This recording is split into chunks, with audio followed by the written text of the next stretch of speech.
veľa ľudí má takú divnú vlastnosť, a to som si všimol na klientoch, že sa sústredí na to, čo im nešlo v poslednej dobe. Že sa pozrú do minulého roka a pozrú sa, že Ježiš Maria, že mal som malo akcií a preto som prerobil toľko, lebo S&P 500 išlo hore o toľko a ja som preto prerobil toľko.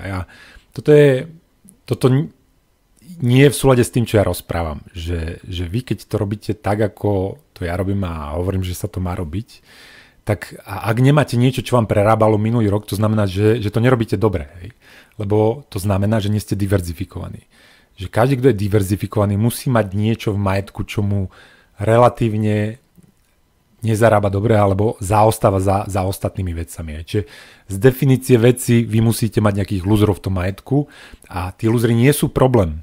Tí lúzry sú nutnou podmienkou toho, že to robíte dobre. Ja opäť tomu klientovi som potom vypočítal, lebo ja som vedel, že koľko má zlata, koľko má iných vecí, tak som povedal, čo sa tu sťažuješ? Akože, že ty máš, zlato ti spravilo koľko za posledný rok? 40-35% a máš v tom toho mŕte peňazí a ty tu sa sťažuješ, že si prišiel 2% v akciách. Že preto to je dobrá otázka tým smerom, že treba sa na ten majetok dívať ako na celok a nie na tie jednotlivé zložky, lebo tie zložky spolu súvisia a tie zložky navzájom riešia riziko.